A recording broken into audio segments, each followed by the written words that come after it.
దేవుని మందిరంలో మన ప్రవర్తన ఎలా ఉండాలి అనే విషయాన్ని ఆలోచించాలి. దేవుని మందిరంలో మన ప్రవర్తన ఎలా ఉండాలి? ఎందుకంటే మన ప్రవర్తనను బట్టే దేవుడు మనల్ని అంగీకరిస్తాడు. మన ఆరాధన దేవుడు అంగీకరించాలంటే ముందు మన ప్రవర్తన సరిగా ఉండాలి. తిమోతి రాసిన మొదటి పత్రికలో 3వ అధ్యాయం 15వ వచనం చూసినట్లయితే, తిమోతి రాసిన మొదటి పత్రిక 3వ అధ్యాయం 15వ వచనం. అయినా నేను ఆలస్యం చేసిన యెడల దేవుని మందిరంలో అనగా జీవము గల దేవుని సంఘంలో జనులు ఎలాగో ప్రవర్తింపవలెనో అది నీకు తెలియవాలని ఈ సంగతులను నీకు రాయించున్నాను. దేవుని మందిరం అంటే జీవము గల దేవుని సంఘం. జీవము గల దేవుని సంఘంలో జనులు ఎలాగ ప్రవర్తింపవలను, జనులు ఎలాగ ప్రవర్తించవలను అన్న దగ్గర, జనుల దగ్గర కిందన ఫుట్ నోట్లో ఓ మాట ఉంటుంది. ఫుట్ నోట్లో ఏముందండి? నీవు ఎలాగ ప్రవర్తించవాలి. జనులు అంటే అందరు కాదు, అసలు నేను ఎలా ప్రవర్తించాలో నాది. దేవుని మందిరంలో అనగా జీవము గల దేవుని సంఘంలో, సంఘమే దేవుని మందిరం. ఈ మందిరంలో నేను ఎలాగ ప్రవర్తించాలి, ఎవరికాలు తెలుసుకోవాలి. నేను ఎలాగ ప్రవర్తిస్తే నన్ను దేవుడు అంగీకరిస్తాడు. దేవుని మందిరానికి, దేవుని ఆరాధన చేయడానికి వచ్చిన నేను నా బిహేవియర్ ఎలా ఉండాలి అని ముందు నాకు తెలియాలి. జనులు ఎలాగ ప్రవర్తించాలో అన్న దగ్గర ఏమైనా నీవు ఎలాగ ప్రవర్తించాలో, ఎవరికి వాళ్ళే నేను ఎలాగ ప్రవర్తించాలో మనం తెలుసుకొని ఆరాధించవలసిన వారమై ఉన్నాం, తెలుసుకొని ప్రవర్తించవలసిన వారమై ఉన్నాం. ప్రవర్తన మనము ఎలాగ ప్రవర్తించాలో తెలుసుకొని అలా ప్రవర్తించాలి. తిమోతి పౌలు రాస్తూ అక్కడే 4వ అధ్యాయంలో 11వ వచనంలో అంటాడు, అప్పుడే 4:11లో, యవ్వనాన్ని బట్టి కాదు, వయసుని బట్టి కాదు, వృద్ధాప్యాన్ని బట్టి కాదు, దేన్ని బట్టి కూడా ఎవరు మనల్ని తృణీకరించకూడదు. క్రీస్తులో ఉన్న వాళ్ళని ఎవరు తృణీకరించకుండా బతకవలసిన వారు మేము ఉన్నాం. అక్కడ తిమోతికి చెప్తూ అలా రాశాడు, కానీ అది ప్రతి ఒక్కరికి వర్తిస్తుంది. నీ యవ్వనమును బట్టి ఎవడు నీ తృణీకరింపనీయకము, కానీ మాటలోను, 1 మాట, 2 ప్రవర్తన, ప్రేమలోను, విశ్వాసంలోను. దేవుని మందిరానికి వచ్చే మనిషి మాటలో, ప్రవర్తనలో, విశ్వాసంలో, ప్రేమలో, పవిత్రలో మాదిరిగా ఉండాలట. నన్ను చూసి అనేక మంది నా వెనక నడిచేటట్లుగా ఉండాలి. అందరం మనం ఉన్నాం అనుకోండి, ఇంకా ప్రాబ్లం ఏముంటుంది? మాటలో, ప్రవర్తనలో అందరికి మాదిరిగా ప్రతి ఒక్కరు ఉండాలి, మాదిరిగా ఉండాలి. ఇంకా ఇన్ని సంవత్సరాలు ఏడు బ్రదర్ ప్రార్థనకి రాలేదు, ఏడు బ్రదర్ అలా మాట్లాడుతుంటారు నేను ఎవరికి చెప్పకూడదు. ప్రతి ఒక్కరు మాదిరిగా బతకాలి. నా బ్రతుకు మాదిరిగా ఉండాలి, నా మాటకు మాదిరిగా ఉండాలి, నా ప్రవర్తనకు మాదిరిగా ఉండాలి. విశ్వాసులకి ఎవరైనా ఫాలో అయితే నిన్ను ఫాలో అవ్వాలి, అలా ఉండాలి అట్లా నా మాట కానీ నా ప్రవర్తన కానీ. దేవుని మందిరంలో జనాలు అంటే నేను అలాగ ప్రవర్తించాలి. నా మాట, నా విశ్వాసం, నా ప్రేమ, నా అన్నీ దేవునికి ఇష్టమైన రీతిగా, దేవుడు చెప్పిన రీతిగా ప్రవర్తించాలి. మొదటిగా మనం మాటలో మాదిరి అనే విషయాన్ని ఆలోచించేద్దాం. మాటలో ఎలా మాదిరి ఉండాలి? అదే ఎల్లయ్య గారు ప్రార్థన చేసినప్పుడు పేతురు రాసిన మొదటి పత్రికలో 3వ అధ్యాయం 10వ వచనం చూసినట్లయితే, జీవమును ప్రేమించి మంచిదినములు చూడగోరేవారు, జీవమును ప్రేమించి మంచిదినములు చూడగోరేవారు చెడ్డదాని పలకకుండా తన నాలుకను ఏం చేయాలి? దేవుని మందిరంలో మనిషి, దేవుని మందిరంలో నేను ఉన్నాను, జీవం గల దేవుని సంఘంలో నేను ఉన్నానంటే చెడ్డ మాట నా నోటెంబడి రాకూడదు. మరి వచ్చేస్తుంటే ఏం చేయాలి? వచ్చేస్తుంటే క్రీస్తుని బట్టి నేను దాన్ని ఏం చేయాలి? కంట్రోల్ చేసుకోవాలి. వస్తాయి, మనం సహజంగా వస్తాయి. అప్పుడు క్రీస్తుని బట్టి నేను కంట్రోల్. అందుకే చెడ్డదాని పలకకుండా తన నాలుకను, కపటపు మాటలు చెప్పకుండా కాచుకోవాలంట. అవి వచ్చేస్తుంటాయి, కానీ నువ్వేం చేయాలి? టైట్ చేసేస్తుంటాయి. రాకుండా కాచుకోవాల్సిన అవసరం ఉంది. రావని చెప్పట్లేదు, వస్తాయి. వచ్చేటప్పుడు ఏం చేయాలి? నేను జీవము గల దేవుని సంఘంలో ఒక మందిరంలో సజీవమైన రాయిగా ఉన్నాను. నేను సజీవమైన రాయిగా జీవాన్ని ప్రేమిస్తే నిజంగా నాకు నిజంగా జీవం కావాలనుకుంటే నేను ఏదో ఒక దినాన్ని ఈ భూమిని విడిచిపెట్టి దేవుని ఇంట్లోకి వెళ్ళాలి అనుకుంటే అలాంటి ఆశ అలాంటి అభిలాష ఉంటే కనుక ఏం చేయాలి? నా నోటిని నా పెదాలని కాచుకోవాలి. కాచుకోకుండా నేను జీవాన్ని పొందలేను. జీవాన్ని నిజంగా ప్రేమిస్తే అదే చెప్పడం జరిగింది. జీవము ప్రేమించి మంచి దినాలు, నీ భవిష్యత్తులో మంచి దినాలు దేవునితో నేను గడపాలి, దేవునితో యుగయుగాలు ఉండాలని ఆశ ఉంటే కనుక జీవము ప్రేమించి మంచి దినములు చూడగోరితే కనుక చెడ్డ మాటలు పలకకుండా తన నాలుకను, కపటపు మాటలు చెప్పకుండా తన పెదవులను కాచుకోవాలి. ఎలా కాచుకుంటాం? నీకప్పుడు మన ప్రభువు గుర్తుకు రావాలి. ఎవరైనా నాకు ఏదైనా మాట అంటే వెంటనే ఎమోషన్ వస్తుంది. ఎమోషన్ వచ్చి ఇంకేదైనా మాట్లాడాలని చెప్పి వెంటనే స్పీడ్ అవుతున్నప్పుడు ఏం చేయాలి? కాచుకోవాలట. నా ప్రభువుకి ఎన్ని మాటలు అన్నారు, ప్రభువుని నేను మాదిరిగా తీసుకోవాలట. ప్రభువు నాకంటే అంటే తనకంటే నాకు ఎక్కువ హింస కలగలేదు కదా. ప్రభు యొక్క శిలువ మరణాన్ని ఆ టైంలో జ్ఞాపకం చేసుకుంటే నీ నోరు ఆటోమేటిక్గా కంట్రోల్ అయిపోతుంది. కాబట్టి కాచుకుంటేనే జీవం వస్తుంది అని ఇక్కడ చెప్పడం జరిగింది. కాచుకోకుండా నేను ఇష్టం వచ్చినట్లు మాట్లాడేసి నా నోరు నా కంట్రోల్లో లేకుండా, నా పెదాలు నా కంట్రోల్లో లేకుండా నా జీవం కావాలనుకుంటే ఈ చెప్పబడ్డ వాక్య ప్రకారం జీవను ప్రేమించిన వారం కాదు. జీవను ప్రేమించకుండా జీవను పొందలేము. అలాగే కొలస్సీలకు రాసిన పత్రికలో కూడా ఉంటుంది. మీ సంభాషణ 4:6లో మీ సంభాషణ ఉప్పు వేసినట్లు రుచికరంగా ఉండాలట. ఉప్పు వేసినట్లు రుచికరంగా కృపాసహితంగా ఉండాలి. రుచిగా ఉండాలి, కృపాసహితంగా ఉండాలి. అసలు ఉప్పే నిస్సారమైతే దేని వలన మళ్ళీ అది సారం పొందినని ఉంటుంది మత్తయి. ఉప్పే మనం ఉప్పుగా రుచికరంగా ఉండాలి తప్ప నా సంభాషణ, నా మాటలు ఇంకొకరికి అసహ్యంగా ఉండకూడదు. ఉప్పు వేసినట్లు రుచికరంగా ఉండాలి, కృపాసహితంగా ఉండాలి. ఆ మాటలు వినే వాళ్ళకి ఆ దేవుని మాటలు వినాలనే ఆనందం కలగాలి. ఒకరితో మనం మాట్లాడేటప్పుడు ఆ సహోదరుడితో మాట్లాడాను, నాకు చాలా దేవుని మాటలు చెప్పారు అని ఒక ఆనందం కలగాలి. రుచికరంగా, కృపాసహితంగా ఉండాలి. అలాగే ఉందండి, రుచికరంగా ఉండాలి, కృపాసహితంగా ఉండాలి. మరి మాటలు ఎందుకు అలా వస్తాయంటే, మరి అలాంటి మాటలు ఎందుకు రావట్లేదు మన నోట్లోంచి? నీ హృదయము నిండిన దాన్ని బట్టే, నీ హృదయంలో దేవుని మాటలు నింపుకుంటే ఆటోమేటిక్గా మాటలు వస్తాయి. హృదయం నిండిన దాన్ని బట్టి నోరు మాట్లాడుద్ది. హృదయంలో ఎలాంటి మాటలు ఉన్నాయి? హృదయంలో కపటం ఉంది, కపటం మాటలు వస్తాయి. హృదయంలో కోపం ఉంది, కోపం మాటలు వస్తాయి. హృదయంలో అసూయ ఉంది, అసూయ మాటలు వస్తాయి. హృదయంలో దేవుని వాక్యం ఉంది, దేవుని వాక్యమే వస్తుంది. మన నోరు మాట్లాడుతున్న కారణం ఏంటి? నా హృదయంలో కొంత సమాచారాన్ని నేను ఏది ఎక్కువగా నింపుకుంటే ఆ మాటలు వస్తాయి బయటికి. కాబట్టి హృదయం నిండిన దాన్ని బట్టి నోటు మాట్లాడుద్ది. కాబట్టి మన సంభాషణ ఎప్పుడు రుచికరంగా ఉండాలి, కృపాసహితంగా ఉండాలంటే నా హృదయంలో దేవుని వాక్యంతో నింపబడాలి. అనుదినం దేవుని వాక్యం చదువుతూ ఉండాలి, దేవుని వాక్యాన్ని వింటూ ఉండాలి. నా హృదయం నిండా దేవుని వాక్యం ఉంటే ఆటోమేటిక్గా ఏమవుద్ది? నా మాటలు దేవుని మాటలే వస్తాయి. కృపాసహితంగా నేను మాట్లాడగలను, రుచికరంగా, ఎవరికి ఇబ్బంది పెట్టకుండా. నా మాటలు విన్నవాళ్ళు విశ్వాసం బలపడేటట్లుగా నేను మాట్లాడగలను. కాబట్టి ఒకవేళ దేవుని మందిరంలో ఉంటూ కూడా నీ మాట అవునంటే అవును, కాదంటే కాదనాలి.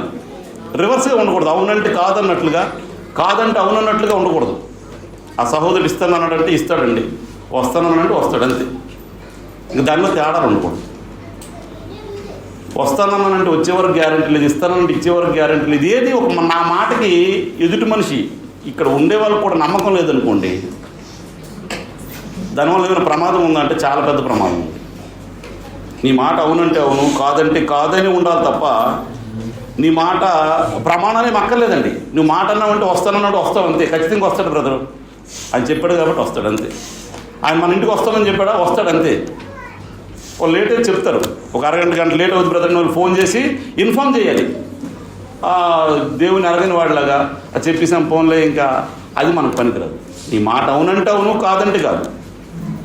వస్తానని కాదన్నట్లుగా, కాదని ఇస్తానన్నట్లుగా అలా ఉండకూడదు.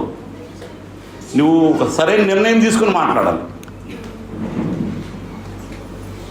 నువ్వు మాట్లాడేవంటది కరెక్ట్ అని నమ్మకం ఉండాలి ఎదుటి మనిషిలో. ఎందుకంటే ఒకవేళ నీ మాట అలా లేకపోతేనంట మత్తయి సువార్త 12వ అధ్యాయంలో 37వ వచనంలో ఏమనుంటుందంటే, మత్తయి సువార్త 12వ అధ్యాయం 37వ వచనంలో, నీ మాటను బట్టియే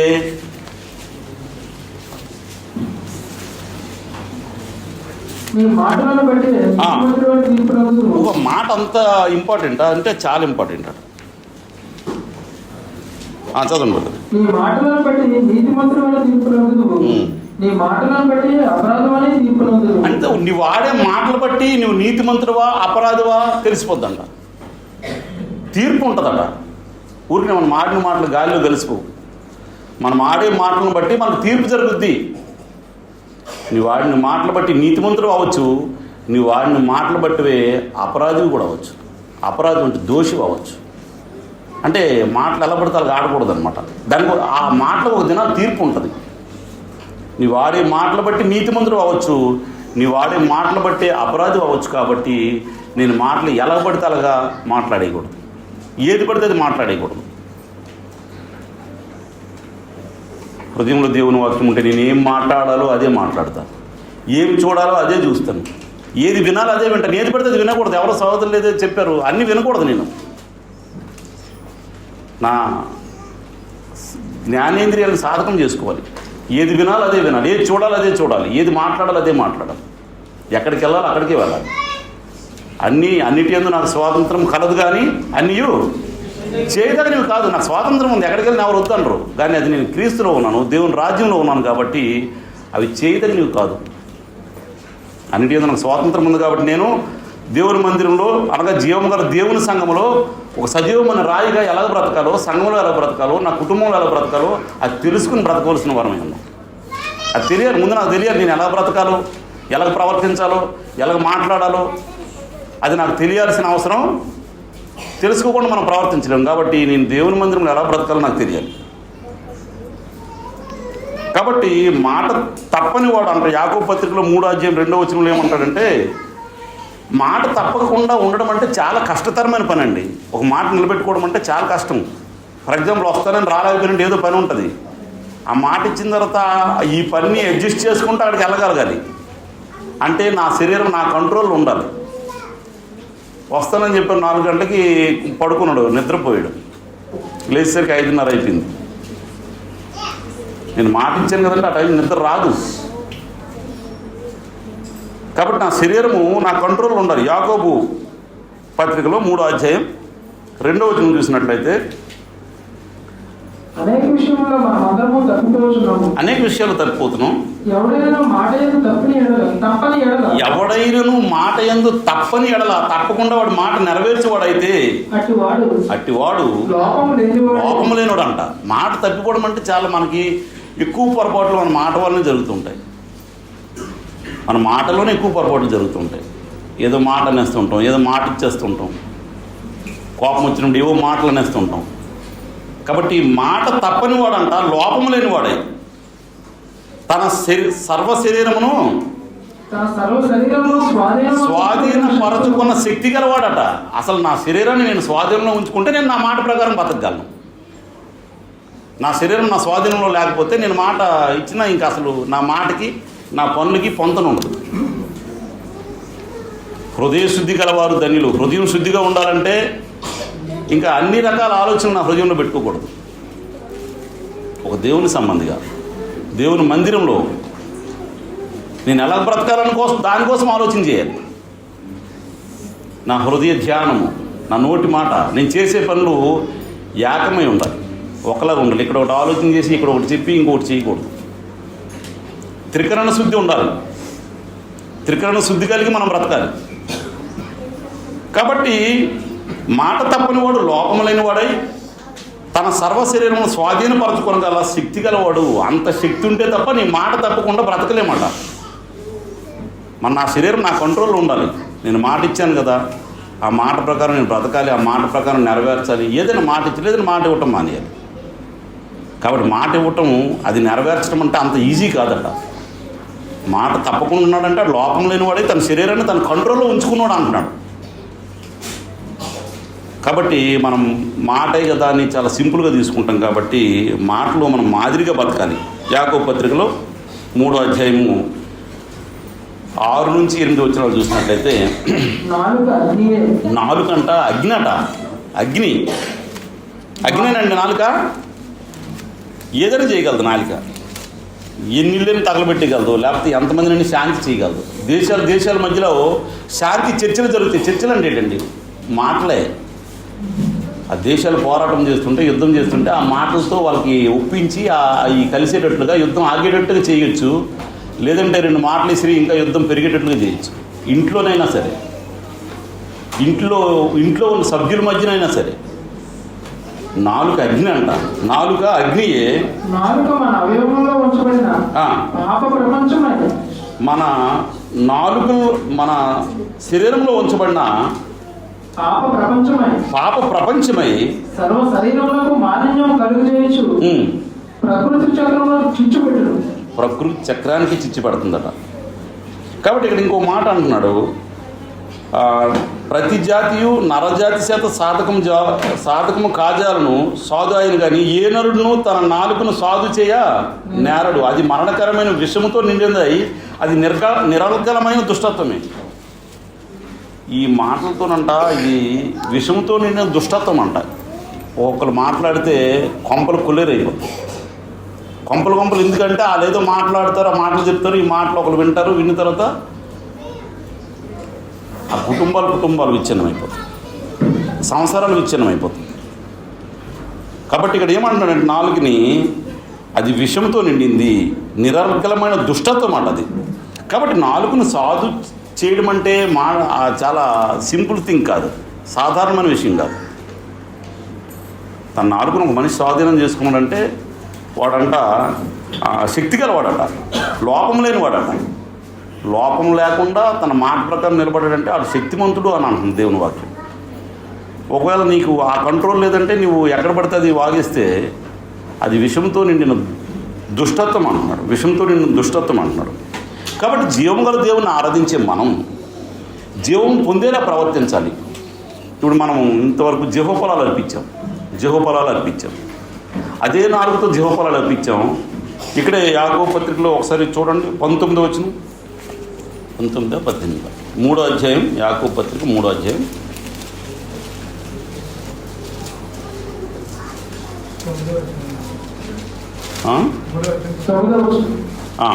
9వ వచనం. దీనితో తండ్రి అయిన ప్రభువును స్తుతింతుము, దీనితోనే ఈ పాటలు పాడాము, దీనితోనే శపిచ్చేస్తున్నాం. దేవుడు అంగీకరిస్తాడా? ఈ నాలుగుతోనే పాటలు పాడాము, జెహోఫలాలు అర్పించాము. మళ్ళీ ఇదే నాలుగుతో శపించేసి శాపవచనాలు మాట్లాడితే దేవుడు అంగీకరిస్తాడా? ఒక్క నోటి నుండి ఆశీర్వచనము శాపవచనము బయలువెళ్ళను. ఒక్క నోట నుండి ఆశీర్వచనము శాపవచనము బయలువెళ్ళను. నా సహోదరులారా, ఇలా ఉండకూడదంట. జీవము గల దేవుని మందిరంలో, జీవము గల దేవుని సంఘంలో ఇలా ఉండకూడదు. అలాంటి ప్రవర్తన కలిగి మనం ఉండకూడదు. కాబట్టి మాట్లాడేవాడు ఎలా మాట్లాడాడు? నిదానించువాడుగా ఉండాలట. అక్కడ 9 చదవండి. మాట్లాడేవాడు 1:19 అండి. యాకోబు పత్రికలో 1:19. నా ప్రియ సహోదరులారా, మీరు ఈ సంగతి ఎరుగుదురు గనుక ప్రతి మనుషుడు వినుటకు వేగిరపడేవాడును. మనం ఏం చేయాలంటే వినుటకు వేగిరపడాలి, వినటానికి ఆసక్తిని కనపరచాలి. మాట్లాడేటప్పుడు నిదానించడం అంటే ఏంటండి? నిదానించి ఆలోచించి మాట్లాడాలి. ఎవరైతే చెప్పారంటే వెంటనే దానికి రిప్లై కౌంటర్ ఇచ్చేయకూడదు. నిదానించాలంట. అవునా, ఆలోచన చేయాలంట. ఆ సహోదరుడు అలాంటోడేనా కాదు కదా, నా మాట స్లిప్ అవ్వకూడదు. నిదానించి మాట్లాడాలి. చాలామంది భక్తులు నోటి మీద వేరేసుకుంటారు, వెంటనే సమాధానం చెప్పారు, ఇలా ఆలోచిస్తూ అలా ఉండిపోతారు అనమాట. వెంటనే రిప్లై ఇచ్చేయకూడదు, నిదానించి మాట్లాడాలట. వినుటకు వేగిరపడేవాడును, వినటానికి వేగిరపడాలి. ఏదైనా దేవుని వాక్యం చెప్తారంటే చెప్పండి గారు, ఆ 10 ముక్కలు ఒక ముక్కే నాకు అర్థమైతే నా బ్రతుకు మార్చుకుంటా. అలాంటి ఆలోచన ఉండాలి. వినుటకు వేగిరపడేవాడును, చదవండి. మాట్లాడటానికి నిదానించేవాడును, మాట్లాడటానికి కోపించడానికి కూడా నిదానం ఉండాలట. ఆలోచించాలి. అంత వేగం మన కోపం రాకూడదు. వస్తుందంట, దాన్ని ఏం చేయాలి? నిదానించి ఆలోచించి ఆగిపోవాలి. ఎందుకంటే నేను దేవుని మందిరంలో నా ప్రవర్తన బట్టి నాకు జీవాన్ని ఇస్తాను అంటున్నాడు దేవుడు. దేవుని మందిరంలో అనగా జీవం గల దేవుని సంఘంలో నా ప్రవర్తన ఎలా ఉంది, నా మాటలు ఎలా ఉన్నాయి, నా విశ్వాసం ఎలా ఉంది, నా ప్రతిదీ దేవుడు తీర్పు దినాన లెక్క కడతాడట. అన్ని అకౌంటబిలిటీ ఉంటుంది. ఏదో మాట్లాడేసాం కదా, అయిపోయింది కదా, మనకు అయిపోయింది కానీ అకౌంట్లోకి వెళ్ళిపోద్ది. నువ్వు వాడిని మాట బట్టి నువ్వు నీతిమంతుడు అని తీర్పు పొందుతావు, నువ్వు వాడిని మాట బట్టి అపరాధం అని తీర్పు పొందుతావు. కాబట్టి అన్నిటికీ అకౌంటబిలిటీ ఉంటుంది. కాబట్టి మనం నిదానించి ఆలోచన చేసుకుని మాట్లాడాలి తప్ప వెంటనే కోపపడిపోకూడదు, వెంటనే మాట్లాడేయకూడదు. ఏది పడితే మాట్లాడేసి మళ్ళీ సారీ బ్రదర్ అలాగ అనకూడదు. అసలు మాట్లాడకముందే నిదానించి ఒకసారి ఆలోచించి ఎవరితో మాట్లాడినా, మన సంఘంలో కాదు బయట వాళ్ళతో కూడా, నువ్వు జీవం గల దేవుని సంఘంలో ఒక సభ్యుడు కాబట్టి నువ్వు బయట వాళ్ళతో మాట్లాడినా వాళ్ళు క్రైస్తవులండి, వాళ్ళ మాట అంటే మాటే అన్నట్లుగా ఉండాలి మన ప్రవర్తన. కాబట్టి ఇక్కడే యాకోబు పత్రికలో 4:11 ఏమైనా ఉంటుందంటే, సహోదరులారా ఒకరికి విరోధంగా ఒకరేదైనా మాట్లాడంటే ఆ సహోదరుడికి చెప్పు. ఇప్పుడు నాలో ఏదైనా దోషం ఉంది, నాలో ఏదైనా తప్పు ఉంది, బ్రదర్ మీరు అలా కదండి ఇలా చేయండి అని చెప్పు. మరి నా దీన్ని తీసుకెళ్ళి ఇంకా అక్కడ చెప్పడం ఎందుకు? విరోధంగా మాట్లాడక నా దగ్గరికి వచ్చి బ్రదర్ వందనాలు అనక, నా వెనక విరోధంగా మాట్లాడుతూ నా ఎదురు వందనాలు చెప్పక. దేవుడు చూస్తుంటాడు ప్రతిదీని, నీ మాట, నీ క్రియ, నీ ఆలోచన, ఎవ్రీథింగ్ దేవుడు నీ హృదయాంతరంగా దేవుడు చూస్తూ ఉంటాడు. కాబట్టి నువ్వు ఇక్కడ ఊరికి నాకు ఎదురు వందనాలు చెప్పి వెనక విరోధంగా మాట్లాడితే అది ఎవరికి లాసు, ఎవరికి ప్రమాదం? కాబట్టి జాగ్రత్తగా ఉండాలి. మాట్లాడు సహోదరికి విరోధంగా మీరు మాట్లాడకుడి. తన సహోదరుడికి విరోధంగా మాట్లాడి తన సహోదరునికి తీర్పు తీర్చువాడు ధర్మశాస్త్రములకు వ్యతిరేకంగా మాట్లాడి ధర్మశాస్త్రములకు తీర్పు తీర్చుతున్నాడు. నీవు ధర్మశాస్త్రములకు తీర్పు తీర్చినాడు, ధర్మశాస్త్రమును నెరవేర్చువాడు కాక న్యాయం విధించేవాడు అయితే చాలు. కాబట్టి సహోదరులకు విరోధంగా మనం మాట్లాడకూడదు. సహోదరులకు విరోధంగా మాట్లాడకూడదు. ఒక క్రైస్తవుడు విరోధంగా మాట్లాడకూడదు, ఎమోషనల్గా మాట్లాడకూడదు, అబద్ధాలు మాట్లాడకూడదండి. అబద్ధాలు మాట్లాడకూడదు. ఆ బ్రదర్ మాట్లాడారంటే కరెక్టే బ్రదర్ అన్నట్లుగా మనకే నమ్మకం ఉండాలి. మనమే నమ్మలేని పరిస్థితిలో క్రైస్తవుడు ఉండకూడదు. ఆ బ్రదర్ చెప్పాడంటే కరెక్టేనండి అన్నట్లుగా ఉండాలి. నా జీవిత విధానం అలాగ ఉండాలి. అతను చెప్పాడంటే కరెక్టేనండి నువ్వు సాక్ష్యం, ఎవరైనా సాక్ష్యం ఇవ్వగలగాలి, అలాగ ఉండాలి నా మాటలు. ఎఫ్సీలకు రాసిన పత్రికలో 4వ అధ్యాయం 25వ వచనం చూసినట్లయితే, ఎఫ్సీలకు రాసిన పత్రిక 4వ అధ్యాయం 25వ వచనం.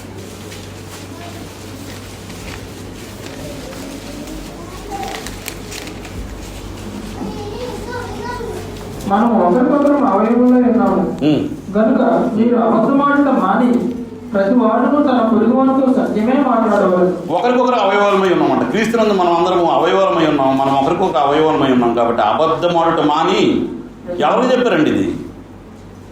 అన్యులుగా? ఎఫ్సీలో ఉన్న క్రీస్తు సంఘస్థులే చెప్పారు. మీరు అబద్ధమాడటం మాని ప్రతి వాడును తన పొరుగువానితో సత్యమే మాట్లాడవను. సత్యమే మాట్లాడాలట. క్షేమకరంగా ఉండేటట్లు సత్యంగా మాట్లాడాలి.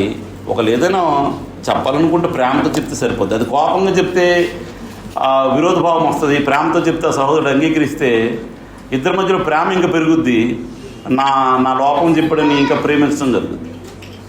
అబద్ధం ఆడకూడదు, సత్యమే మాట్లాడాలట. సత్యమే మాట్లాడాలి, సత్యమనే పలకవలను.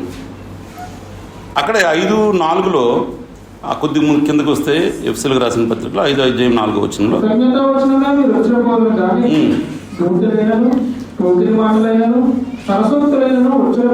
ఇద్దరు సహోదరులు కనబడినప్పుడు ఏదైనా జరిగితే బ్రదరు దేవుని కృపను బట్టి జరిగిందని చెప్పి కృతజ్ఞత మాటలు, దేవుని యొక్క కృతజ్ఞతగా నా జీవితం జరిగింది బ్రదరు దేవుడు చేశాడని చెప్పి దేవుని మహింపరిచే విధంగా కృతజ్ఞత వచ్చిన మాట్లాడాలి తప్ప ఏం ఆడకూడదండి? బూతులు, పోగిరి మాటలు, సరస్వక్తులను ఉచ్చరింపకూడదట. అసలు మన తగవు, మనకు సంబంధించినవి కావాలి. సరసోక్తులవని, బూతులవని, పోగిరి మాటలని జీవము గల దేవుని సంఘంలో ఉండేవాళ్ళు ఉచ్చరించవలసిన మాటలు కాదు. అది మనకు తగవు, మనకు సంబంధించినవి కాదు. ఆ మాటలు మనవి కాదు, లోకస్తులు అవి. కాబట్టి ఒకరు మాట్లాడితే ఒక బ్రదర్ ఎలాగున్నారంటే దేవుని దయ బట్టి తగ్గింది బ్రదరు, దేవుడు కనికరించాడు, కృతజ్ఞత, దేవుని యొక్క కృతజ్ఞత కనబడాలి నీ మాటల్లో. బాగోలేదు బ్రదర్ అలాగ ఉంటుంది, దేవుని దయ వల్ల తగ్గింది బ్రదర్. ఎలా ఉంటుందండి అవతల వినే మనిషికి? అప్పుడు దేవుని యొక్క ఎంత విశ్వాసం ఉందని చెప్పకే చెప్పినట్లుగా ఉంటుంది. దేవుడు కనికరించాడు బ్రదర్, కృతజ్ఞత కలిగి కృతజ్ఞత మాటలే పలకాలి తప్ప వేరే మాటలు మన నోట ఎప్పుడు రాకూడదట. అవి మనకు తగని మాటలు పలుకుతున్నామంటే అది జీవం గల దేవుని మందిరంలో నేను ఉన్నానో లేదో ఆలోచన చేసుకో. అవి మనకు తగవంట. అలాంటి మాటలు మనం పలకూడదు. దూషణ మాటలు పలకూడదు. పేతురు రాసిన మొదటి పత్రికలో 2వ అధ్యాయం 2వ వచనం చూసినట్లయితే, పేతురు రాసిన మొదటి పత్రిక 2వ అధ్యాయం 2వ వచనం.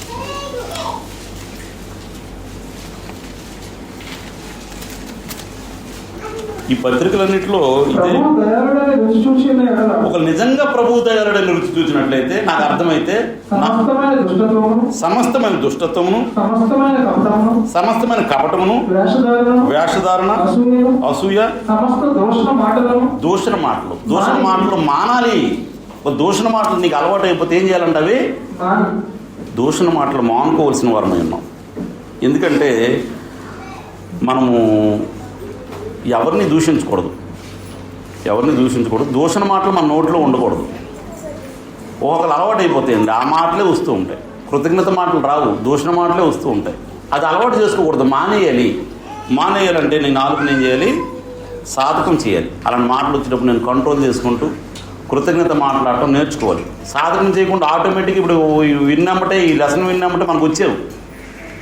మన జీవితాల్లో అలాంటి సందర్భం ఎదురైనప్పుడు, అలాంటి మాట్లాడాల్సి వచ్చినప్పుడు నన్ను కంట్రోల్ చేసుకుంటూ కృతజ్ఞత వచ్చిన మాట్లాడటానికి ప్రాక్టీస్ చేయాలి. దూషణ మాటలు మాట్లాడకూడదు.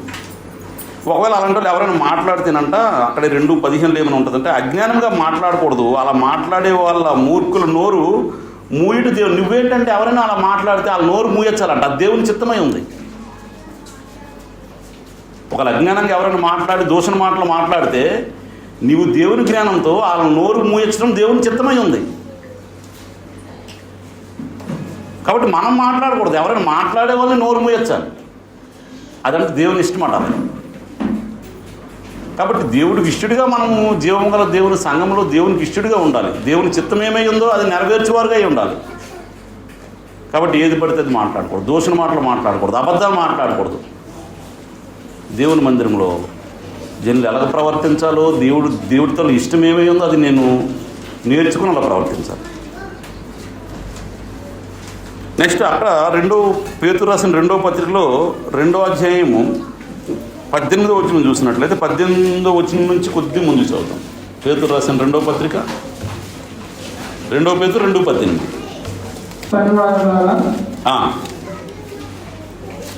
2:18 అండి. 2 పేతురు 2వ అధ్యాయం 18 నుంచి కదా.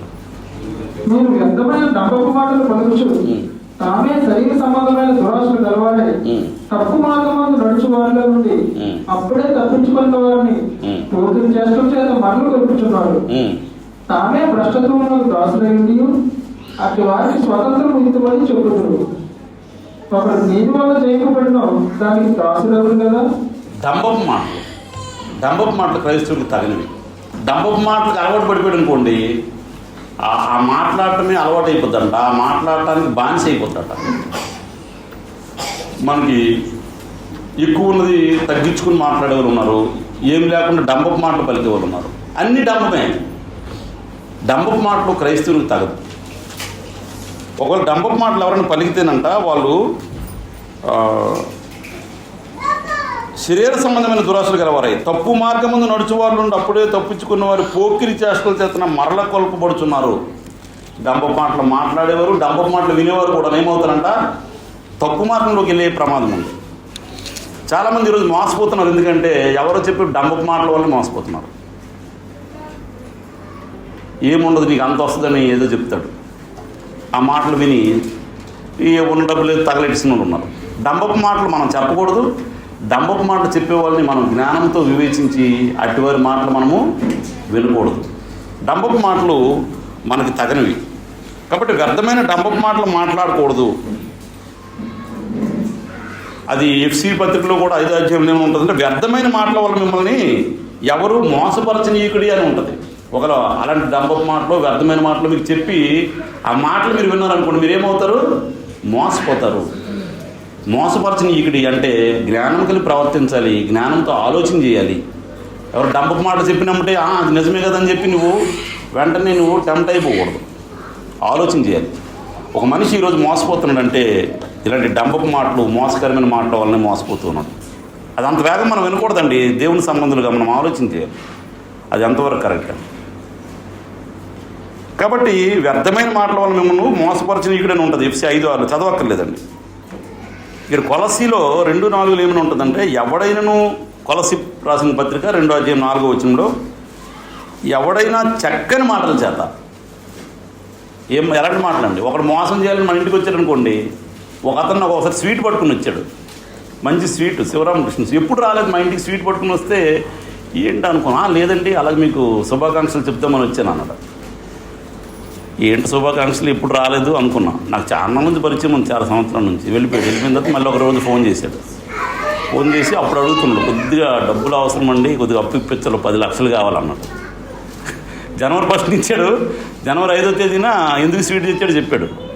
నాకు అర్థమైంది అతను ఏంటంటే అప్పటికప్పుడుగా అలా స్వీట్ ఇచ్చి కొద్దిగా ముందు డైరెక్ట్గా వెళ్ళి అడిగితే బాగుంటుందని శుభాకాంక్షలు చెప్పడానికి వచ్చాడు. కాబట్టి చాలా మోసం అండి, మోసం చేస్తారు. ఎవడైనా చక్కని మాటల చేత, చదవండి, చక్కని మాటల చేత మిమ్మల్ని మోసపరచుకుంటున్నట్లు ఈ సంగతిని చెప్పుచున్నాను. చక్కని మాట్లాడతారు. చక్కని మాట్లాడినప్పుడు మీరు ఆలోచించాలి, ఇంతకు ముందులో మాట్లాడలేదు, ఇప్పుడు ఇంత చక్కగా మాట్లాడుతుండు. ఆలోచన చేయాలి. ఒకేసారి ఎక్కువ ప్రేమ కనపరిచారు అనుకోండి, ఒకసారి ఆలోచన చేయాలి. నా మోసం చేయటానికా ఏంటి అని ముందు మీకు ఆలోచన రావాలి. ఆ చెప్పిన మాటలను వినేయకూడదు. చక్కని మాటల చేత మిమ్మల్ని మోసపరుచుకున్నట్లు ఎలా ఉండాలట? జాగ్రత్తపడి, జాగ్రత్తగా ఉండాలి. చక్కని మాటల చేత మిమ్మల్ని మోసపరుచుకున్నట్లు జాగ్రత్తగా ఉండాలట. ఆ చెప్పిన ప్రతి మాటలు మనం నమ్మేయకూడదు. ఇప్పటి వరకు మనము మాటల్లో మాదిరిగా ఉండాలి, ఎలాంటి మాట్లాడాలి, ఎలాంటి మాటలు వినకూడదు, ఎలాంటి ప్రవర్తన గలవారమై ఉండాలని ఇప్పటి వరకు మనం ఆలోచన చేసాం. ఇంకా ప్రవర్తన విషయంలోకి వస్తే, మన యోహాను రాసిన 3వ పత్రికలో, యోహాను రాసిన 3వ పత్రిక గాయు ప్రవర్తన చూసంట యోహాన్ అంట ఆ సాక్ష్యం విని చాలా సంతోషించాడంట. గాయు యొక్క ప్రవర్తన చూసి, అక్కడ వాళ్ళు చెప్పుకునే సాక్ష్యం చూసి, నీ సత్య ప్రవర్తన చూసి నేను సంతోషించాను అంటున్నాడు. యోహాను రాసిన 3వ పత్రిక మొదటి అధ్యాయం 3వ వచనం. గాయంట సత్యమును అనుసరించి నడుచుకుంటున్నాడట. సత్యం సహోదరులు వచ్చి నీ సత్య ప్రవర్తన గురించి సాక్ష్యం చెప్పగా విని బహుగా సంతోషించారు. సత్య ప్రవర్తన, నీ సత్య ప్రవర్తన గురించి సహోదరులు చెప్పారట. అతను చాలా సత్యంగా ఉంటాడండి. ఎవరైనా మన కోసం అలా చెప్తే ఎలాగ ఉంటుందండి? అతను చాలా సత్యంగా ఉంటాడండి, చాలా ప్రేమగా ఉంటాడండి, చాలా నీతిగా ఉంటాడండి అని చెప్పి ఒక సహోదరుడి కోసం మనం వింటే నిజంగా ఆనందించాలి, నిజంగా ఆనందించాలి. ఆ గాయు కోసం అక్కడ ఆ సాక్ష్యం వినంట యోహాను బహుగా సంతోషించారట. కాబట్టి సత్య ప్రవర్తన కలవారమై ఉండాలి. మనం సత్య ప్రవర్తన ఉండాలి మన బ్రతుకుల్లో. ఎందుకంటే దేవుని మందిరంలో నేను ఒక సభ్యుడిగా ఉన్నానంటే నా ప్రవర్తన కలిగి ఉండాలి, సత్య ప్రవర్తన కలిగి ఉండాలి. సత్ప్రవర్తన, సత్య ప్రవర్తన, సత్యానుసారంగా నేను బతకవలసి మాట. నేను సత్య ప్రవర్తన కలిగి ఉండాలి.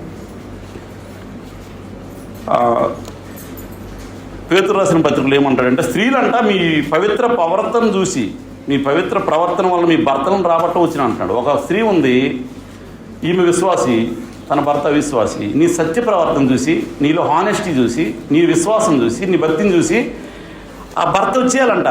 అప్పుడు ఇంత ప్రేమ ఉంటుందా క్రీస్తులో? ఇంత హానెస్టీ ఉంటుంది, ఇంత నిజాయితీ ఉంటుందా అని చెప్పి ఒక భార్యతో ప్రవర్తన చూసేట భర్తలే కదండి, ఒక అవిశ్వాసి, నీతో ఉన్న అవిశ్వాసి నీ ప్రవర్తన చూసి, నీ మాట చూసి ఆయన క్రీస్తులోకి వచ్చేయాలని ఆసక్తి అతనికి రావాలి. మన ప్రవర్తన చూసి క్రీస్తులోకి వచ్చేవాళ్ళు కూడా ఇక్కడికి వెళ్ళకూడదు బాబు అనుకోకూడదు. వచ్చినోడు దేవుని దగ్గర దూరం అయిపోకూడదు, రావడం మానేయకూడదు. మన ప్రవర్తన ఎలా ఉండాలంటే రానివాడు కూడా నీ ప్రవర్తన చూసి క్రీస్తులకు ఆకర్షించబడే విధంగా, నా ప్రవర్తన చూసి క్రీస్తు ప్రేమ వాడు ఎరిగేటట్లుగా నా ప్రవర్తనలో క్రీస్తు ప్రేమ చూపించాలి. సత్య ప్రవర్తన కలిగి మనం బ్రతకాలి. స్త్రీలు కొంతమంది అలాగా సత్య ప్రవర్తన వలన వాళ్ళ భర్తను కూడా రాబట్ట వచ్చినని చెప్పి పేతురు రాసిన మొదటి పత్రికలో 3వ అధ్యాయంలో ఉంటుంది. కాబట్టి మీ సత్ప్రవర్తన మీద ఒకవేళ వాళ్ళకి ఎవరైనా బతికారనుకోండి, సత్ప్రవర్తన చూసంట మీ మీద ఎవరైనా అపనింద వేసేవాళ్ళంట సిగ్గుపడతారంట. పేతురు రాసిన మొదటి పత్రిక 3వ అధ్యాయంలో 15 అవుతుంది చూడండి, 15 నుంచి 17 వరకు ఒకసారి చదవండి. నిర్మలమైన మనస్సాక్షి కలిగిన వారే, ఇక్కడ ఉండేవాళ్ళు నిర్మలమైన మనస్సాక్షి ఉండాలి. నా హృదయంలో కపటము అసూయ ఏమి ఉండకూడదండి. నిర్మలంగా ఉండాలి నా హృదయం, మనస్సాక్షి నిర్మలమైన మనస్సాక్షి, నిర్మలమైన హృదయం కలిగిన వారై మీలో ఉన్న నిరీక్షణ గురించి మిమ్మల్ని హేతువాడు ప్రతి వారికి, మీలో ఉన్న నిరీక్షణ గురించి ఎవరైనా కోచింగ్ చేస్తే హేతువాడు ప్రతి వారికి సాత్వికంతో భయంతోనూ సమాధానం చెబుతారు. ఎల్లప్పుడూ సిద్ధంగా ఉండాలి. మీ హృదయములందు క్రీస్తును ప్రభువుగా ప్రతిష్ఠించుడి. అప్పుడు మీరు దేని విషయమై దుర్మార్గులను దూషింపబడతారు. ఒకవేళ దేని విషయంలోనే మీరు దుర్మార్గులను ఒకరు దూషింపబడితే దాని విషయమై క్రీస్తునందున మీ సత్ప్రవర్తన మీద అపనింద వేయవారు సిగ్గుపడదు. ఒక నిజంగా మీకు తెలియకుండా ఎవరైనా నిందేశారనుకోండి, మీ సత్ప్రవర్తన చూసి వాడు నోరు మూసుకొని సిగ్గుపడాలంట. అనవసరంగా అన్నానండి ఆయన అలాంటివాడు కాదండి. ఆయన నిజంగా క్రైస్తవుడు అంటే క్రైస్తవుడిగా బతుకుతున్నాడండి. దేవుని రాజ్యసభ అనవసరం నేను తెలియక ఏదో మాట పొరపాటున అన్నానని చెప్పి వాడు సారీ చెప్పి సిగ్గుపడాలట. నీ మీద అపనింద వేసేవాళ్ళు సిగ్గుపడేటట్లుగా, అంటే ఎంత మంచి ప్రవర్తన అండి అది. నీ మీద నిందేసేవాడు నీకు వచ్చి సారీ చెప్పి తప్పు అయిపోయిందండి తెలియక అనేసానని చెప్పి వాడు సిగ్గుపడుతుందంటే ఎంత ప్రవర్తన ఎంత బాగుండాలి. దేవుని మందిరంలో ఒక మనిషి ప్రవర్తన అలా ఉండాలి. నా మీద నిందేసేవాడు సిగ్గుపడాలంట. ఎలా సిగ్గుపడతాడు? వాడు భూతద్దం పెట్టి చూసినా నింద కరెక్ట్ కాదని అది తెలియాలి, అప్పుడు సిగ్గుపడతాడు. అనవసరంగా అన్నాను ఆయనకి తప్పు అయిపోయింది అని చెప్పి అతను ఆలోచన చేసి సిగ్గుపడాలట. కాబట్టి మీ సత్య ప్రవర్తన మీద అపనింద వేసేవారు సిగ్గుపడేటట్లుగా నా ప్రవర్తన ఉండాలి. మీ సత్ప్రవర్తన, మీ సత్య ప్రవర్తన, మీ పవిత్రమైన ప్రవర్తన చూసి వాళ్ళు సిగ్గుపడాలి. కాబట్టి యుక్త ప్రవర్తనతో అజ్ఞానం నోరు మూయి కింద చదువుకున్నాం కదా మనం పేతురు రాసిన మొదటి పత్రిక 2:15లో. మీ యుక్త ప్రవర్తనతో అలాంటి అజ్ఞానంగా మాట్లాడే వారి నోరు మూయచ్చడం దేవుని చిత్తమై ఉంది. కాబట్టి ఒకవేళ ఎవరైనా మీ మీద అలాంటి మాట్లాడితే వాళ్ళ నోరు మూయచ్చాలి తప్ప వాడు వచ్చిన తర్వాత నువ్వు డంబపు మాటలు పాడి నీ నోరు మూసుకునేటట్టుగా ఉండకూడదు. ఎప్పుడు నువ్వు సత్య ప్రవర్తన కలిగే ఉండాలి. నువ్వు నిబ్బరమైన బుద్ధి కలిగి ఉండాలి. నిర్మలమైన మనస్సాక్షి కలిగి ఉండాలి. నిర్మలమైన మనస్సాక్షి కలిగి ఉంటే ఆ దేవుని మాటలు ఆటోమేటిక్గా వస్తాయి. నీ ప్రవర్తన నిర్మలంగా ఉంటుంది, సత్యంగా ఉంటుంది, నీతిగా ఉంటుంది. ఒకవేళ ఎవరైనా నీ మీద నిందేస్తే వాడే సిగ్గుపడాలి. ఆ రకంగా ఉండాలి. దేవుని మందిరంలో అనగా జీవం గల దేవుని సంఘంలో నా ప్రవర్తన అలా ఉండాలి. అలాగే యాకోబు పత్రికలో ఒక మాట ఉంటుంది, జ్ఞానంతో కూడిన సాత్వికము గలవారై. యాకోబు పత్రికలో 3వ అధ్యాయం 13లో ఒకసారి చదవండి. యాకోబు పత్రిక 3వ అధ్యాయం 13లో మీలో జ్ఞాన వివేకం కలవాడెవడు? మీలో జ్ఞాన వివేకములు గలవాడెవడు? వాడు జ్ఞానంతో కూడిన సాత్వికము గలవాడై. ఏ జ్ఞానంతో కూడిన? దేవుని జ్ఞానంతో కూడిన సాత్వికం గలవాడై. తన యోగ్య ప్రవర్తన వలన దేవుని జ్ఞానం నాకు ఉండాలి, నా ప్రవర్తన సాత్వికంగా ఉండాలి, నా ప్రవర్తన యోగ్యంగా ఉండాలి. యోగ్య ప్రవర్తన వలన తన క్రియలను కనపరచవలెను. నా క్రియలు అలా కనపడాలి. కేవలం మాటలు కాదు, నా మాటలు కృపాసహితంగా ఉండాలి, రుచిగా ఉండాలని చెప్పి కేవలం మాట్లాడితే కాదంట. జ్ఞానంతో కూడిన సాత్వికం గలవారై యోగ్య ప్రవర్తన, యోగ్యమైన ప్రవర్తన కలిగిన వారమై తన క్రియలను కనపరచాలి. మన జీవితంలో, మన దైనందిక జీవితంలో నా క్రియలు జీవము గల దేవుని సంఘంలో ఉన్న మనిషికి ఉన్న క్రియలు నా జీవితంలో కనపడాలి. క్రియలు లేకుండా కేవలం నోటి మాటలతో మరి రుచికరంగా ఉండాలన్నారు కాబట్టి నేను చాలా రుచికరమైన మాటలు మాట్లాడితే ఓన్లీ మాటలు సరిపోదు. దేవుని జ్ఞానంతో సాత్వికం గలవారై దేవుని జ్ఞానం ఉంటే ఆటోమేటిక్ సాత్వికం వస్తుందండి. దేవుని జ్ఞానం ఉంటే ఆటోమేటిక్ సాత్వికం వస్తుంది. సాత్వికం కలిగిన మనిషి ఏం అవుతాడు? యోగ్యమైన ప్రవర్తన కలిగి ఉంటాడు, అయోగ్యుడిగా ప్రవర్తించడు. ఏ దేవుని సంఘంలో నేను ఉండాలో దానికి యోగ్యత కలిగిన వాడిగా ప్రవర్తిస్తాడు. యోగ్యమైన ప్రవర్తన కలిగిన వాడై తన క్రియలను కనపరచును. క్రియలు లేని విశ్వాసము మృతం. ఒక విశ్వాసం ఉంది, విశ్వాసం కనపరుస్తే నీ క్రియలు ఉండాలి. క్రియలు లేని విశ్వాసం మృతమైన విశ్వాసం కాదు. తన క్రియలను కనపరిచేటట్లుగా ప్రవర్తించేవారమై ఉండాలి. కాబట్టి ఒక మనిషి దేవుని జ్ఞానంతో నింపబడితే పాపం జోలికి వెళ్ళడంట. పాపాన్ని దూరంగా ఉండడానికి ట్రై చేస్తాడు. అనేకసార్లు మీ విగ్రహాలను దూరంగా పారిపోయినట్టు ఎక్కడికి పారిపోతాం? నీ మనసు, నీ ఆలోచన దానికి అసలు ఆ ఆలోచనలో కూడా ఉండకూడదు అనమాట. విగ్రహాలను దూరంగా పారిపోయిన అంటాడు. ఇక్కడ ఏమంటాడంటే కొరింథీయులకు రాసిన మొదటి పత్రికలో 15వ అధ్యాయంలో 33-34 వచనాలు చూసినట్లయితే నీతి ప్రవర్తన గలవారై. కొరింథీయులకు రాసిన మొదటి పత్రిక 15వ అధ్యాయం. మోసపోకడి, మన సాంగత్యం వల్ల కూడా మన మాటలు, మన ప్రవర్తన చెడిపోయే అవకాశం ఉంది. కాబట్టి నేను ఎవరితో సాంగత్యం చేయాలో వారితోనే సాంగత్యం చేయాలి. సాంగత్యం అంటే కేవలం ఫ్రెండ్షిప్ కాదండి, ఫోన్లో సంభాషణ కూడా. ఈవిల్ కమ్యూనికేషన్ అంటే ఫోన్లో మాట్లాడుతుంటారు, ఫోన్లో ఏవో మాటలు వింటారు. దానివల్ల కూడా నీ స్వభావం చెడిపోయే, నీ ప్రవర్తన చెడిపోయే అవకాశం ఉంది. కేవలం జట్టు పట్టి నడవడం కూడా ఉండటం కాదు. నీ సంభాషణ, నీ కమ్యూనికేషన్ ఎవరితోనైనా చెడుగా ఉంటే దానివల్ల కూడా నీ ప్రవర్తన చెడిపోయే అవకాశం ఉంది. కాబట్టి దుష్ట సాంగత్యము మంచి నడవని. ఒక నిజంగా మంచోడు అయినా కూడా నీవు ఎవరు చెప్పిన మాటలు విన్నా, వేరే మాటలు విన్నా, ఈవిల్ కమ్యూనికేషన్ నీకు చేరిందంటే నీ ప్రవర్తన మారిపోయే ప్రమాదం ఉంది. దుష్ట సాంగత్యం మంచి నడవని చెరుపును. కాబట్టి ఎవరి మాటలు మనం దేవుని మాటలే వినాలి తప్ప అందరి మాటలు వినేయకూడదు. వింటే మంచిగుండే మనం కూడా చెడిపోయే అవకాశం ఉండదు. దుష్ట సాంగత్యం, మంచి నడవడి గలవాడు కూడా చెడిపోతాడు. దేవుని వాక్యం చెప్తుంది. కాబట్టి వాళ్ళు దుష్టుడైతే వాళ్ళతో సాంగత్యం చేయకూడదు, ఫ్రెండ్షిప్ చేయకూడదు, వాళ్ళతో కమ్యూనికేషన్ ఉండకూడదు, టచింగ్లో ఉండకూడదు. ఎంత దూరంగా ఉంటే అంత శ్రేయస్సు మనకి. దుష్ట సాంగత్యం మంచి నడవడిని చెరుపును. నీతి ప్రవర్తన గలవారే మేలుకొని నీతి ప్రవర్తన గలవారే. నిజంగా నేను జీవాన్ని ప్రేమిస్తే నా ప్రవర్తన నీతిగా ఉండాలి. నీతి ప్రవర్తన గలవారే మేలుకొని పాపం చేయకుండా. కొందరికి లేదు దేవుని గురించిన జ్ఞానం. ఎవరికైతే ఉందో వాళ్ళు ఏం చేయాలంటే పాపం చేయకుండా జాగ్రత్తగా ఉండాలట. నా ప్రవర్తన అలా ఉండాలి. నా జీవితం పాపంకి ఎంత వీలైతే అంత దూరంగా ఉండాలి. నేను పాపం చేసే వాళ్ళకి సపోర్ట్ చేయకూడదు, పాపం చేసే వాళ్ళతో సాంగత్యం చేయకూడదు. దుష్ట సాంగత్యం అంటే అది వాళ్ళు దుష్టులని తెలిసిన తర్వాత సాంగత్యం చేస్తే నువ్వు చెడిపోతావు ఖచ్చితంగా. దేవుడి వాక్యమే నేను చెడిపోయిన బ్రదరు, నాకు చాలా జ్ఞానం ఉందండి, చాలా టాలెంట్ ఉందండి కాదు. నువ్వు సాంగత్యం చేసేవాటి ఖచ్చితంగా ఏవో నీకు ఎక్కుతాయి, నువ్వు చెడిపోతావు. దుష్ట సాంగత్యం మంచి నడవని ఖచ్చితంగా చెడిపోతుంది. దేవుడి మాట కరెక్ట్ అండి, మన జ్ఞానం కరెక్టా? దేవుడు చెప్తుండే దుష్ట సాంగత్యం చేసేవా నువ్వు చెడిపోతావు అంటున్నాడు. నేను చెడిపోయిన బ్రదర్, నాకు చాలా టాలెంట్ ఉందంటే ఏం నీ టాలెంట్ పనిచేయదు. కాబట్టి దేవుని గురించిన జ్ఞానము కొందరికి లేదు. కాబట్టి ఒక సంఘానికి రాస్తూ దేవుని గురించిన జ్ఞానం కొందరికి లేదు కాబట్టి మీకు రాస్తున్నావు, జాగ్రత్త అంటున్నాడు. కాబట్టి జీవంగల దేవుని మందిరంలో మనం ఎలా ప్రవర్తించాలో ఖచ్చితంగా తెలియాలి. సామెతల్లో ఏముంటుందంటే 28:18 యథార్థంగా ప్రవర్తించేవాడు, చదవద్దులేండి బ్రదర్, యథార్థంగా ప్రవర్తించేవాడు రక్షింపబడును, మూర్ఖ వర్తకుడు హఠాత్తుగా పడిపోను.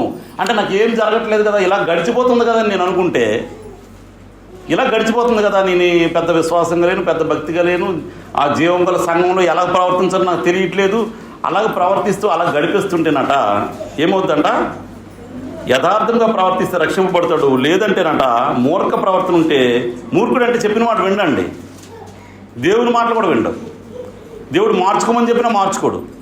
మూర్ఖ ప్రవర్తన గలవాడు హఠాత్తుగా పడిపోనట. హఠాత్తుగా ఏం జరిగిందో తెలియదు, దేవుని మాటలు వినలేదు, హఠాత్తుగా ఇంకంతే, మనకు తెలియదు ఇంకంతే. కాబట్టి దేవుడు చెప్పిన మాటలు మన జీవితాల్లో అన్వయించుకుంటూ నా శరీరాన్ని లోపరుచుకుంటూ దాన్ని ప్రాక్టీస్ చేయాలి. నేను ఇలాగే గడిచిపోద్దని ఎప్పుడు అనుకోకూడదు. సంసోన్ కూడా అలాగే అనుకున్నాడు. అలాగే గడిచిపోద్ది కదా, నాకు ఇప్పుడున్నట్లుగా ఇలా ఉంటుంది కదా మనం ఎప్పుడు అనుకోకూడదు. రేపు దినమన్న ఏమి సంభవించినో మనకు తెలీదు. మనం అనుకుంటాం ఇంకా అలాగ గడిచిపోద్ది, ఒక 5 సంవత్సరాల తర్వాత చూద్దాం, 10 సంవత్సరాలు చూద్దామని చెప్పి మనం టైం టేబుల్ పెట్టుకుంటే ఈరోజే మంది, ఈ క్షణమే మంది. రేపు ఏం సంభవించినో ఎవ్వరికి తెలియదండి. రాత్రి పోలరావు గారు మేము కలుసుకున్నాం. మా అబ్బాయి అలా బయటికి వెళ్ళారు ప్రార్థనకు వచ్చేటప్పుడు. అలాగ వెళ్తుంటే ఆటోలో వెళ్ళారు. అక్కడ ఒక అతనికి అలా బస్సు కుద్దిందంట, పడిపోయాడు. ఇలా చూసేసరికి ఊపిరి లేదు, కుర్రోడు చచ్చిపోయాడు. మేము ప్రార్థన చేసుకుని ఇలా వెళ్ళాము. విత్ ఇన్ హాఫ్ అన్ అవర్లో ఇలా వెళ్తుండగా ఇన్సిడెంట్, ఒక యవనస్తుడు చనిపోయాడు. ఈ క్షణమే మంది. కాబట్టి రేపు ఏం సంభవించినా మనకు తెలియదు. కాబట్టి నీతి ప్రవర్తన గలవారై మేలుకొని ఎప్పటికప్పుడే మనము మార్పు చెందుతూ ఉండాలి. ఇంకా అలాగా టైం పాస్ చేయకూడదు. మన టైం షెడ్యూల్ ప్రకారం మన జీవితం ఉండదు. ఏ క్షణంలో ఏం జరుగుతుందో మనకు తెలియదు. కాబట్టి దేవుని మందిరం పోయినప్పుడు నీ ప్రవర్తన జాగ్రత్తగా చూసుకోమని ప్రసంగిలో కూడా ఉంటుంది. ప్రసంగి 5:1 ఏముంటుంది, నీకు దేవుని మందిరంకి పోయినప్పుడు నీ ప్రవర్తన జాగ్రత్తగా చూసుకోవాలట. అంటే ఒక మనిషి దేవుని మందిరంలోకి వెళ్ళాడంటే దాని ప్రవర్తన అంత ఇంపార్టెన్స్. నా ప్రవర్తన సరిగా లేకుండా నేను మందిరంకి వెళ్ళినా దానివల్ల ఎటువంటి ఉపయోగం ఉండదు. నా ప్రవర్తన దిద్దుబాటు చేసుకోవాలి, దేవుని చిత్తం మీదకి ప్రవర్తించాలి, దేవుని చిత్తం మీద గ్రహిస్తూ ప్రవర్తించాలి. అప్పుడే దేవుని మందిరంకి వెళ్తే దానివల్ల ఉపయోగం. వెళ్ళాం కదా, వచ్చాం కదా, నా ప్రవర్తన ఎలాగుంటే అలా ఉన్నాయంటే దానివల్ల ఎటువంటి ఉపయోగం మనకు ఉండదు. కాబట్టి దేవుని మందిరంకి వెళ్ళేవాళ్ళు మీ ప్రవర్తన జాగ్రత్తగా చూసుకుంటూ ఉండాలట. జాగ్రత్తగా చూసుకుంటూ ఉండాలి. చూసుకుంటూ మనం దేవుని మందిరంలో కొనసాగితే ఆ జీవాన్ని పొందుతాం. లేదు ఎలాగోలాగా టైం పాస్ అయిపోతుంది, అలా గడిచిపోతుంది అనుకుంటే ఏ క్షణంలో ఏం జరుగుతుందో మనకు తెలియదు. కాబట్టి మనం ఒకవేళ నా ప్రవర్తన సరిగ్గా ఉండాలంటే నా ప్రవర్తన మీద కంట నా ప్రవర్తనకి ఆయన అధికారాన్ని నేను నా హృదయంలో చోటు ఇవ్వాలి. దేవుని అధికారానికి చోటు ఇవ్వాలి. సామెతలు 3:6 చూడండి. నీ ప్రవర్తన అంతటిలో, సామెతలు 3:6.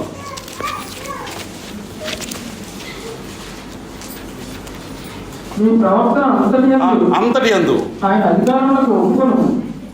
దేవుడు నా ప్రవర్తనకి అధికారి అయి ఉండాలట. అప్పుడు ఆయన నీ త్రోవలను సరళం చేయాలి. అప్పుడు ఆటోమేటిక్గా నాకు ఏదైనా ఆటంకంగా ఉంది, నాకు ఏదైనా అడ్డుగా ఉంది, దేవుని అధికారానికి నేను లోబడితే ఆ మార్గాలు సరళమైపోతాయట. నీకు ఆటంకంగా ఉన్న తొలగిపోతాయట, నీకు అడ్డుగా ఉన్నాయి తొలగిపోతాయట, సరళమవుతాయి నీ త్రోవలు. ఎప్పుడు దేవుని అధికారానికి నా జీవితము లోబరిచినప్పుడు, దేవుని అధికారానికి నా జీవితంలో నీ ప్రవర్తన అంతరేందు అంటే నేను ఏంటి ప్రవర్తించినా, ఏం చేసినా, ఏం మాట్లాడినా, ఎలా ప్రవర్తించినా ఎవరికి లోబడి ప్రవర్తించాలి? నా దేవుడికి లోబడి ప్రవర్తించాను అనుకోండి, అప్పటి వరకు నీకు ఒకవేళ ఎటువంటి ఆటంకాలు ఉన్నా ఆటోమేటిక్గా అవి సరళం అవుతాయి అని దేవుడే చెప్తున్నాడు. ఇంకా మార్గాలు సరళం అవ్వాలి. అవ్వట్లేదంటే నువ్వు దేవుని అధికారాన్ని లోబడట్లేదని అర్థం. ఇంకేం కాదు. నాకు ఇంకా ఏదో ఆటంకంగా ఉంది, నాకు ఇంకేదో అడ్డుగా ఉందంటే నువ్వు దేవుని అధికారానికి నీ ప్రవర్తన మీద అధికారం ఇవ్వట్లేదు. నీ ప్రవర్తన నీ ఇష్టం వచ్చినట్లు ప్రవర్తిస్తున్నావు, దేవుడి చిత్త ప్రకారం ప్రవర్తించట్లేదు. అందుకే నీ మార్గాలు సరళమవకంగా అడ్డుగానే ఉన్నాయి. నీ మార్గాలు సరళం అవ్వాలంటే నీ ప్రవర్తన అంతటి మీద దేవుని అధికారానికి చోటు ఇవ్వాలి. దేవుడు ఎలా చెప్తే అలాగే బ్రదరు. అలా చోటిస్తే దేవుడు నీ మార్గాలు సరళం చేయలేడా? ఖచ్చితంగా చేస్తాడు. కాబట్టి ఒకని ప్రవర్తన యెహోవాకు ప్రీతికరమైనప్పుడు వాని శత్రువులు సైతం మనకు మిత్రులుగా చేస్తాడంట దేవుడు. అక్కడ సామెతల్లోనే ఉంటుంది. ఒకని ప్రవర్తన యెహోవాకు ప్రీతికరమైతే నీ శత్రువులు సైతం నీకు మిత్రులుగా చేస్తాడట దేవుడు. దేవునికి ప్రీతికరంగా నీ ప్రవర్తన ఉంటే, దేవునికి ప్రీతికరంగా లేకపోతే నా మిత్రులు కూడా శత్రువులు అయిపోతారు. నా మార్గాలు సరళం అవ్వవు, నాకు అన్ని ఆటంకాలే. కాబట్టి యెహోవాకు ప్రీతికరంగా నా జీవిత విధానం ఉండాలి. ఆఖరిగా ఒక వచనం చదువుకొని మనం ముగించుకుందాం. కీర్తన గ్రంథంలో 78వ కీర్తన 35వ వచనం చదువుకొని ముగించుకుందాం. కీర్తన గ్రంథం 78.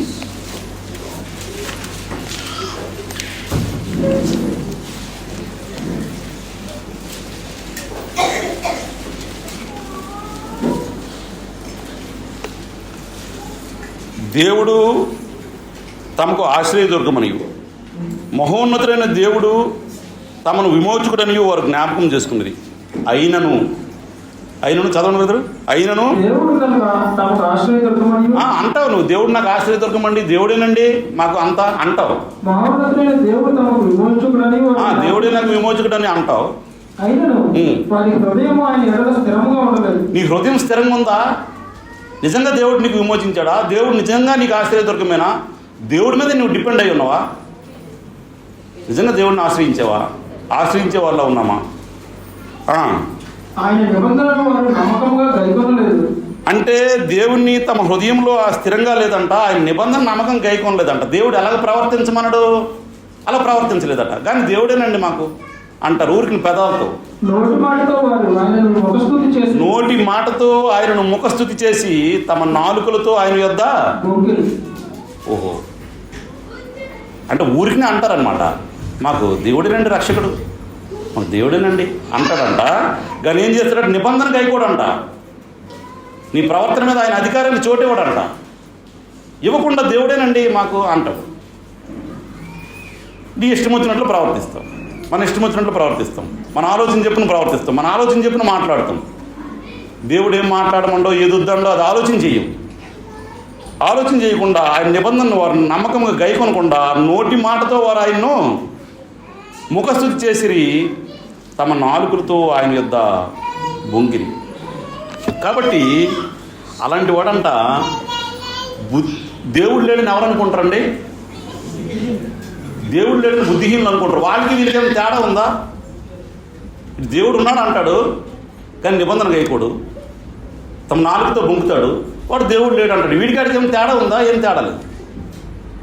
కాబట్టి దేవుడు ఉన్నాడని నువ్వు నమ్మినట్లయితే దేవుని నిబంధన గైకోవాలి. నీ ప్రవర్తన అంతట్లో సత్య ప్రవర్తన కలిగి, పవిత్రమైన ప్రవర్తన కలిగి, యుక్తమైన ప్రవర్తన కలిగి, మంచి ప్రవర్తన కలిగి. ప్రవర్తన వెరీ వెరీ ఇంపార్టెంట్. ఎందుకంటే నువ్వు ఆడే మాటలు బట్టి, నువ్వు వినే మాటలు బట్టి డిపెండ్ అయి ఉంటుంది నీ ప్రవర్తన. కాబట్టి మాటలు జాగ్రత్తగా ఉండాలి, ప్రవర్తన జాగ్రత్తగా ఉండాలి. అలా ఉంటే నిజంగా మన జీవాన్ని ప్రేమిస్తే కనుక ఆ జీవాన్ని పొందగలుగుతాం. మనందరము దేవుని మందిరం అంటే జీవం గల దేవుని సంఘంలో ఎలాగ ప్రవర్తించాలో కొన్ని విషయాలు నేర్చుకున్నాం. మనమందరం అలా ప్రయత్నించడానికి, అలా ప్రవర్తించడానికి ప్రయత్నం చేయాలని ప్రేమతో కోరుకుంటూ ముగిస్తున్నాం. అందరికీ వందనాలు.